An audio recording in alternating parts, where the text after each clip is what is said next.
3년 전 제 인생은 하나의 선택으로 무너졌습니다. 미국에서 믿기 힘든 일이 벌어졌다고 하는데요. 미국 최고의 의사들, 심장외과, 소아과, 신경외과의 권위자들이 몇 년을 기다려서라도 만나고 싶어 하는 사람이 있다고 합니다. 여기 한 의사 가족 역시 운명처럼 그 사람과 인연을 맺었습니다. 그 선택은 처음부터 완벽해 보였지만 곧 예상치 못한 사건이 그들의 삶을 송두리째 흔들어 놓았습니다. 엄마, 나 잘할 수 있어. 그 사람이 그렇게 말해줬거든. 결국 그들은 의사로서, 부모로서, 한 가족으로서 완전히 새로운 삶을 마주하게 됩니다. 과연 미국의 최상위 의료진이 기적이라 부른 그 존재는 누구일까요? 지금 그 믿기 힘든 이야기가 시작됩니다.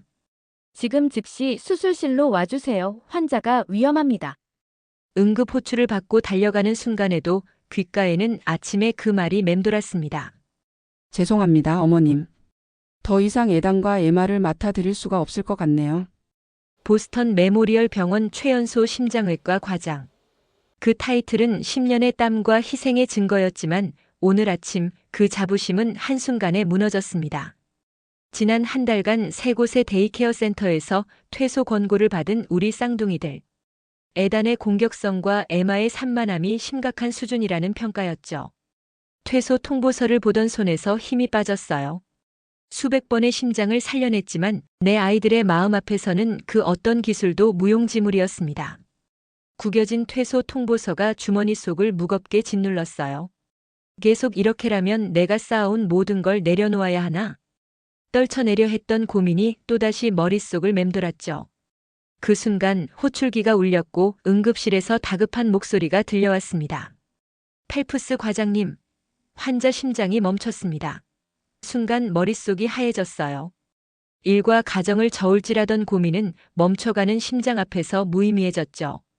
고민은 뒤로 한 채 본능처럼 수술실을 향해 달렸습니다. 올리비아, 뒤를 돌아보니 남편 마이클이 서 있었습니다. 수술을 마치고 나오는 길이었나 봅니다. 응급실에서 연락받았어. 아이들은 병원 보육실에 맡겼으니까 걱정하지 마. 남편의 말이 채 끝나기도 전에 수술실에 도착했습니다. 환자의 심장은 멎어가고 있었지만 메스를 든 제 손은 흔들리지 않았습니다. 이것만은 자신 있었으니까요. 하지만 그 순간에도 아이들 생각에 가슴 한켠이 무거웠습니다. 그때 들려온 간호사들의 대화가 귀에 들어왔습니다. 톰슨 교수님 아들이 영재 판정을 받았대. 3년 전만 해도 자폐 증상이 있던 그 아이 말이야? 그래서 다들 그분 찾느라 난리더라. 몇 년씩 기다린다는데. 그분이 누구인지 궁금했지만 지금은 눈앞의 심장에만 집중해야 할 때였죠. 수술이 끝나고 나왔을 때는 이미 자정이 넘어 있었습니다. 깊은 한숨이 저절로 새어나왔어요. 응급실 한켠에서 잠든 에단과 에마를 안아들었습니다. 매일 이렇게 불안정한 시간을 보내야 하는 아이들을 보며 마음이 무너져 내렸어요. 어떻게 해야 할지 그 답을 찾지 못한 채 우리는 또 하루를 보내고 있었죠. 다음 날 아침 병원 복도에서 톰슨 교수와 마주쳤습니다. 제 레지던트 시절부터 지도교수였던 그분은 지금은 마이클의 수술 파트너였죠. 펠프스 과장님 오랜만이에요. 늘 그렇듯 따뜻한 미소를 지으셨지만 오늘은 뭔가 다른 기색이 느껴졌습니다. 축하드려요, 교수님. 아드님 소식 들었어요. 고마워요. 그런데 많이 힘들어 보이네요. 그 한마디에 갑자기 눈물이 차올랐습니다. 에단과 에마가 세 번째 데이케어에서도 퇴소당했어요. 마이클과도 자주 부딪히고 이제는 정말 모르겠어요. 둘 중 하나는 일을 그만둬야 하나? 톰슨 교수의 눈빛이 깊어졌습니다. 3년 전 저도 그랬어요. 수술실에서는 다른 사람의 생명을 살리면서 정작 내 아이와는 눈도 마주치지 못했죠. 사표를 쓰려던 참이었어요. 하지만 지금은 그때였습니다. 복도 끝에서 한 소년이 달려왔습니다. 톰슨 교수의 아들이었죠. 3년 전만 해도 사람과 눈조차 마주치지 못했다는 그 아이가 의대 교재를 들고 아버지에게 질문을 하고 있었습니다. 이런 변화가 어떻게 가능했던 거죠? 제 질문에 톰슨 교수가 대답하려는 순간 응급 호출이 울렸습니다. 과장님, 급성 심근경색 환자입니다. 달려가는 제 등 뒤로 톰슨 교수의 목소리가 들렸습니다. 골든케어 에이전시 한국인 시터 전문 업체예요. 기다릴 가치가 있을 거예요. 그날 저녁 남편 마이클과 에이전시 명함을 바라보며 이야기를 나눴습니다. 한국인 시터라고요? 리처드 과장, 클라크 교수 병원에서 내노라 하는 의사들이 모두 이 에이전시를 통해 시터를 구했대요. 지금은 300명이 넘는 대기자가 있다고 해요. 300명이 넘는 대기자가 있는데 그걸 기다리자는 거예요? 마이클이 말을 끊었습니다. 여보, 우리한테는 이게 마지막 기회일지도 몰라요. 그때 핸드폰이 울렸어요. 병원 원무과장이었죠. 오늘 에단이 친 사고 때문에 더 이상 병원에서도 아이들을 데리고 오지 말라는 통보였습니다. 남편과 눈이 마주쳤습니다. 이제 우리에겐 정말 선택의 여지가 없어 보였어요. 기다리는 동안 다른 방법을 찾아보는 게 좋지 않을까요?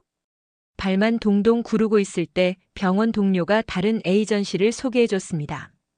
여기도 한국인 시터를 소개해준대요. 일하시던 집이 한국으로 귀국하셔서 자리가 났다고 하네요. 절박한 마음에 곧바로 연락했고 리 선생님을 소개받았습니다. 하지만 그때는 몰랐죠.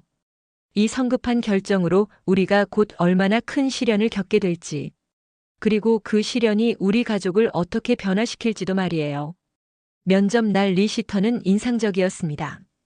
유창한 영어에 세련된 매너까지. 하지만 뭔가 석연치 않은 구석이 있었죠. 한국에서의 경력 증명서는요? 아, 오래된 서류라 지금은 찾기 어려워요. 하지만 뉴욕의 유명 가정들에서 그녀는 한국에서 교육자로 일했다고 했고 유창한 영어에 아이들도 낯설어하지 않았죠. 모든 게 순조로운 듯 했습니다. 첫 주는 그럭저럭 잘 지냈어요. 아이들도 순순히 따르는 것 같았고요. 하지만 이상한 낌새를 느끼기 시작한 건 그 다음 주부터였어요. 어느 예정된 수술이 취소된 날 점심 무렵 예정에 없던 시간에 집으로 돌아왔습니다. 그 순간 코를 찌르는 불쾌한 냄새가 밀려왔습니다. 마리화나? 설마. 심장이 덜컥 내려앉았어요.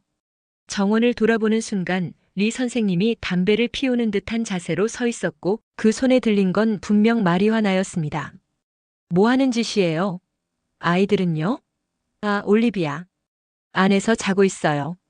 미친 듯 뛰는 심장을 부여잡고 집으로 뛰어들어갔습니다.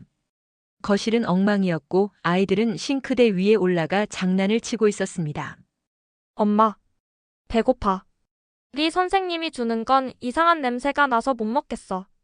냉장고를 열어보니 아침에 준비해둔 도시락은 그대로였습니다. 에단의 팔에는 시퍼런 멍이 들어있었고 에마는 창백한 얼굴로 떨고 있었습니다. 이건 애들이 장난치다 생긴 거예요. 하지만 에단의 팔에 난 멍은 분명 어른의 손자국이었습니다. 마이클, 지금 바로 와줘요. 경찰에 신고해야 할 것 같아. 남편에게 전화를 걸었습니다. 그 순간 리 선생님이 짐을 챙겨 서둘러 현관으로 향했습니다. 어디 가시는 거예요? 도망치듯 나가는 그녀의 가방에서는 중국에서 발급된 신분증이 떨어졌습니다. 경찰이 도착했을 때 리 선생님의 모습은 이미 사라진 뒤였어요. 아동학대 신고가 접수됐고 경찰은 CCTV 확인을 위해 이웃집들을 돌아다녔습니다. 이런 일이 있었다니 그 에이전시는 반드시 고발해야 해요. 마이클의 목소리가 떨렸습니다. 나는 아무 말도 할 수 없었어요. 그저 에단과 에마를 끌어안은 채 끝없이 밀려오는 죄책감에 무너져 내렸죠. 밤이 깊어질 무렵 마이클과 나는 거실에 마주 앉았습니다. 이제 어떻게 할 건데? 다시 시터를 구할 거야? 마이클이 날카롭게 물었습니다. 그럼 어쩌겠어? 도저히 감당이 안 되잖아. 그래서 또다시 이런 일을 겪으라고? 이제 그만해. 올리비아. 당신이 잠시라도 일을 쉬면 안 되는 이유가 뭐야? 그 말에 속이 뜨거워졌습니다. 내가 일을 그만두면 그게 해결책이 돼? 나도 당신만큼 노력해서 여기까지 왔어. 왜 내 인생을 포기해야 좋은 엄마가 되는 거야? 좋은 엄마? 지금 우리가 좋은 부모라고 생각해? 응급호출에 쫓겨다니면서 아이들을 이렇게 내팽개치는 게 부모 역할이야? 그러니까 당신이 그만둬도 되겠네. 왜 해결 방법이 내가 그만두는 거야? 어떻게 당신은? 서로의 목소리가 점점 높아졌습니다. 그제야 에단과 에마가 방문 앞에 서서 겁에 질린 눈으로 우리를 바라보고 있다는 걸 알았습니다. 그 순간 모든 힘이 빠졌습니다. 나는 무릎을 꿇고 아이들을 품에 안았습니다. 엄마가 미안해, 또 너희를 위험하게 만들었어. 하지만 미안하다는 말로는 더 이상 아무것도 바꿀 수 없다는 걸 알고 있었습니다. 품에 안은 에단이 온몸에 식은땀을 흘리고 있었죠. 이상해요. 에단이 평소보다 많이 힘들어하는 것 같아요. 그 말에 마이클이 이마를 짚어봤습니다. 체온도 좀 높은 것 같네. 그날은 그저 그날의 사건 때문일 거라 생각했었죠. 이 작은 징후가 우리 가족을 더 큰 시련으로 이끌 거라는 것을 상상도 하지 못했어요. 리 선생님 사건 이후 저는 누구도 믿을 수 없었습니다. 아이들을 지키지 못했다는 자책감에 짧은 휴가를 내고 집에 머물렀죠. 어느 밤 아이들이 잠든 뒤 마이클과 나란히 앉아 아무 말 없이 TV만 바라보았습니다. 한숨을 내쉬는 내게 마이클은 조용히 말했어요. 방법을 찾아보자. 지금처럼은 우리도 아이들도 무너질 것 같아. 다음 날 저녁 퇴근한 마이클이 뜬금없이 말을 꺼냈습니다. 오늘 톰슨을 만났는데 우리한테 한국인 시터를 알아보라고 말해줬던 게 내내 마음에 걸렸나 봐. 저는 말없이 그를 바라봤습니다. 그래서 자기 시터에게 믿을 만한 사람이 없는지 물어봤대. 그 시터가 아는 지인을 추천해준 사람이 있다는데. 마이클은 핸드폰을 열어 사진 한 장을 보여줬습니다. 단정한 미소를 띤 동양인 여성. 박소희라는 분이래. 한국에서 20년 동안 어린이집 원장을 했고 미국엔 자녀들 때문에 오셨대. 톰슨의 시터가 오래 알던 분이라 정말 믿어도 될 거라고 하더라고. 사진을 보며 속으로 되뇌었습니다. 이번엔 정말 괜찮을까? 리 시터 사건 이후 한 달, 저는 휴가를 내고 아이들과 시간을 보냈지만 이제는 더 이상 복귀를 미룰 수 없었죠. 우리는 오랜 망설임 끝에 박소희 여사님을 만나보기로 했어요. 톰슨 교수님께서 소개해 주신 분이 오늘 오실 거예요. 현관벨이 울렸습니다. 안녕하세요, 박소희입니다. 단정한 차림, 따뜻하지만 결코 과하지 않은 미소. 박소희 시터는 서류 가방에서 두툼한 서류 뭉치를 꺼냈어요. 20년간의 어린이집 원장 경력 증명서, 한국 유아교육학과 졸업장, 미국 보육 자격증, 범죄 경력 조에서 모든 서류가 완벽했습니다. 혹시 이렇게 좋은 경력을 가진 분이 왜? 제 아이들이 하버드와 스탠포드에서 공부하고 있어요. 그 아이들과 가까이 있고 싶어서 미국에 왔죠. 하지만 아이들만 바라보고 있는 것보다 제가 가진 경험으로 다른 아이들을 도울 수 있다면 좋겠다고 생각했어요. 그때 에단이 조심스레 거실로 나왔습니다. 평소라면 낯선 사람 앞에서 바로 울음을 터뜨렸을 텐데 이상하게도 박소의 시터 앞에서는 달랐어요. 에단아, 안녕. 나는 소의 이모야. 박소의 시터는 에단의 눈높이에 맞춰 앉았습니다. 강요하지 않고 기다리는 모습이 인상적이었어요. 에단, 에마. 이모랑 같이 그림 그릴까? 소의 이모님의 옆에 조용히 앉는 모습이 어딘가 낯설었죠. 저는 거실 소파에 앉아 조용히 상황을 지켜봤습니다. 와, 공룡이다. 공룡이 배고파 보이는데 무슨 음식을 주면 좋을까? 단순한 놀이가 아니라 아이들의 상상력을 자극하는 대화였습니다. 관찰자인 저조차 그 대화에 빠져들 정도였으니까요. 점심시간이 되자 소희 이모님은 아이들과 함께 간단한 샌드위치를 만들기 시작했습니다. 에단, 엄마 아빠 바쁠 때 동생 간식도 챙겨줄 수 있겠네. 그 말에 에단이 환하게 웃으며 대답했습니다. 응. 나 할 수 있어. 그 한마디가 제게 얼마나 큰 위로가 되었는지 모릅니다. 순간 눈물이 왈칵 쏟아질 것 같아 잠시 자리를 피해 안방으로 들어갔어요. 그렇게 소의 이모님은 저희 아이들을 돌봐주시게 되었습니다. 하지만 그럼에도 지워지지 않는 걱정이 남아있었죠. 이번엔 정말 괜찮을까? 아이들과 함께 머물면서 직접 지켜본 첫날의 모습이 생각보다 괜찮긴 했지만 하루 이틀 잘해 보이는 건 누구나 가능한 일이지 라는 불안은 쉽게 사라지지 않았습니다. 그래서 저는 집안 곳곳에 CCTV를 설치했습니다. 저에겐 무조건적인 믿음보다는 아이들의 안전이 더 중요했거든요.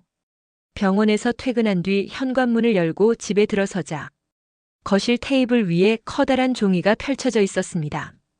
이건 뭐예요? 제가 묻자 소의 이모님이 미소를 지으며 설명했습니다. 아이들과 함께 만든 하루 계획표예요.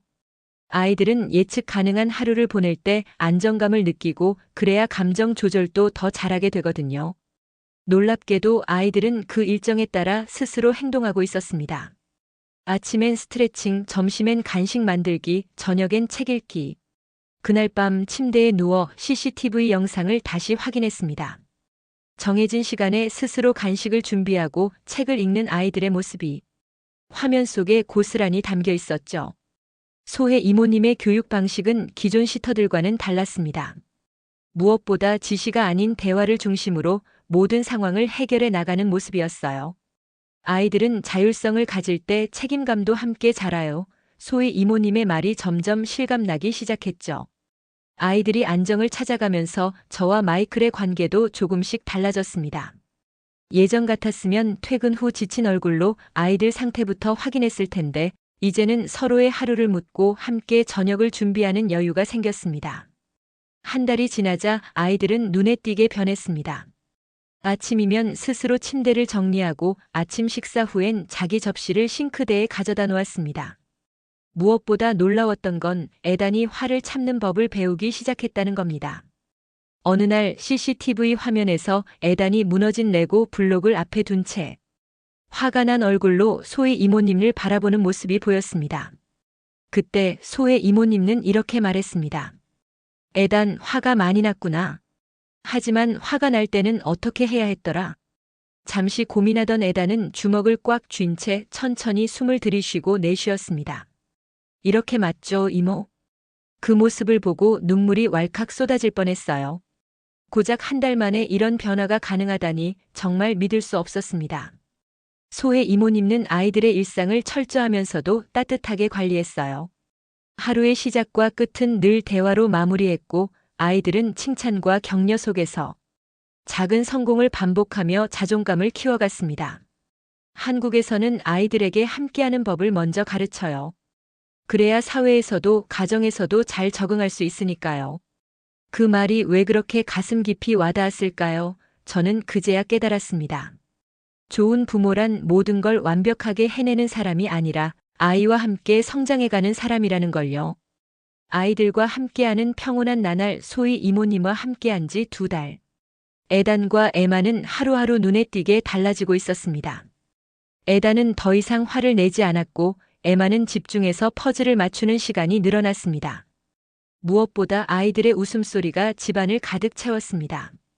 이제 정말 모든 게 괜찮아졌구나 그렇게 믿었습니다. 하지만 삶은 언제나 예기치 않은 방향으로 흘러가더군요. 올리비아. 에단이 요즘 좀 이상해요. 출근 준비를 하던 어느 날 아침 소혜 이모가 조심스레 말을 꺼냈습니다. 걱정과 조심스러움 그리고 진심 어린 애정이 담겨 있었죠. 어떻게 이상하다는 거죠? 어제 공원에서 몇 분도 안 걸었는데 힘들다고 앉아버렸어요. 평소라면 1시간은 뛰어다닐 아이인데 얼굴도 자주 창백해지고요. 순간 의사로서의 직감이 스쳤지만 엄마의 마음이 앞섰나 봅니다. 날도 더워지고 그럴 수도 있지 않을까요? 하지만 소혜 이모의 눈빛은 단호했습니다. 20년간 아이들을 봐왔어요. 이런 작은 변화가 때로는 큰 신호가 될 수 있답니다. 그날 오후 급하게 시간을 내어 에단의 검사를 진행해 봤어요. 평소라면 하지 않았을 검사들도 모두 해봤죠. 결과를 보는 순간 온몸에 피가 얼어붙는 것 같았습니다. 선천성 심장 판막 질환. 의사인 제가, 심장 전문의인 제가, 우리 아이의 심장 상태를 이제야 발견한 겁니다. 의사 선생님이기 전에 엄마니까 더 보이지 않을 수도 있어요. 저는 그저 옆에서 지켜보는 사람이라 조금 더 객관적으로 볼 수 있었을 뿐이에요. 그 말에 결국 눈물이 터져버렸습니다. 그제야 깨달았어요. 그녀는 단순한 시터가 아니라 우리 가족을 완성시켜주는 마지막 퍼즐 조각 같은 존재라는 걸요. 그날 밤 소희 이모는 늦게까지 남아 에단을 돌봐주었어요. 내일부터 수술 준비에 들어갈 거예요. 당분간 많이 힘들어질 텐데. 걱정 마세요. 제가 있잖아요. 그 말 한마디가 얼마나 큰 위로가 되었는지 모릅니다. 수술 전날 밤 소희 이모가 에단에게 조용히 이야기를 들려주고 있었습니다. 내일은 좀 아플 수도 있어. 하지만 그건 잠깐이야. 에단은 씩씩하니까 이겨낼 수 있지? 네. 이모처럼 씩씩하게. 수술실 앞 마이클과 저는 서로의 손을 꼭 잡고 있었습니다. 의사가 아닌 부모로서 우리는 그저 기다릴 수밖에 없었죠. 애단이 어제 말하더라고요. 이모, 나 수술 잘할 수 있죠? 엄마가 하는 것처럼. 눈물이 왈칵 쏟아졌어요. 나의 천사. 잘 해낼 거야. 5시간의 수술이 끝나고 애단은 천사처럼 잠들어 있었습니다. 복도 끝에서 소희 이모가 에마와 함께 조용히 기도하는 모습이 보였어요. 이틀 후 애단이 눈을 떴습니다. 엄마, 나 잘했죠?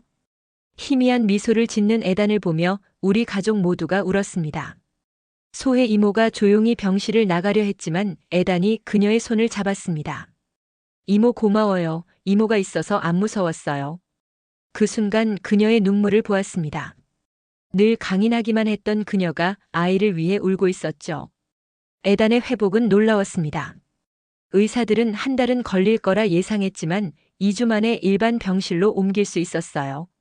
소혜 이모는 밤낮으로 애단의 곁을 지켰습니다. 호흡 운동을 도와주고 책을 읽어주고 때로는 그저 손을 잡고 있어 주었죠. 에마도 달라졌습니다.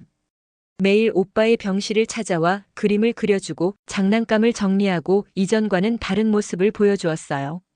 그리고 저희 부부도 변하기 시작했어요. 더 이상 일과 가정 사이에서 고민하지 않게 되었죠. 우리에게 정말 중요한 게 무엇인지 깨달았으니까요. 퇴원 후 3달이 지났습니다.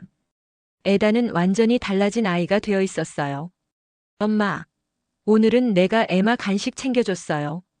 더 이상 공격적이지 않은 동생을 챙기는 다정한 오빠가 되어 있었죠. 에마도 달라졌습니다. 책상 앞에 앉아 그림을 그리는 시간이 늘었고 정리정돈도 스스로 하기 시작했어요. 그렇게 그녀와 함께한 우리 집에는 평화가 찾아왔고 4년이 넘는 시간 동안 가족과 다름없는 존재로 자리 잡았습니다. 어느 날 마이클이 병원에 제안을 했어요. 원장님, 병원에 한국식 어린이집을 만드는 건 어떨까요? 병원 어린이집이요? 네. 저희처럼 일과 육아를 고민하는 의료진들이 많잖아요. 그 제안은 모두의 환호를 받으며 일사천리로 진행이 되었어요. 저는 소의 이모가 아이들이 성인이 될 때까지 곁에서 함께 해주길 바랐지만 마이클은 그녀의 재능이 더 넓은 사회에 기여해야 한다며 저를 설득했습니다.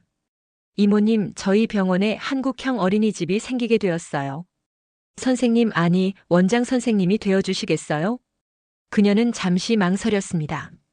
사실 전 시터 일을 그만두려고 했어요. 이제 아이들도 곧 졸업이라. 그때 애단이 뛰어왔습니다. 이모. 나도 이모 어린이집 다닐래요. 에마랑 같이. 그 순수한 미소 앞에서 소희 이모도 웃음을 지었습니다. 그래, 좋아요. 애단이랑 에마가 있는데 어떻게 가겠어요. 한 달 후 하트키즈 어린이집이 문을 열었습니다. 병원 의료진들의 신청이 쇄도했고 박소희 원장님의 교육 철학은 입소문을 타기 시작했죠.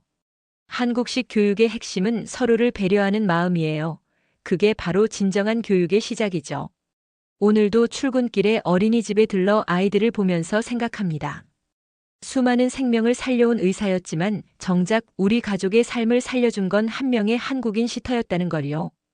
애단이 건넨 그림을 보며 박소희 원장 선생님이 미소 짓습니다. 그림 속에는 5명이 손을 잡고 있었어요. 우리는 이제 진정한 가족이 되었습니다. 엄마, 나 할 수 있어. 소희 이모가 그렇게 말해줬으니까.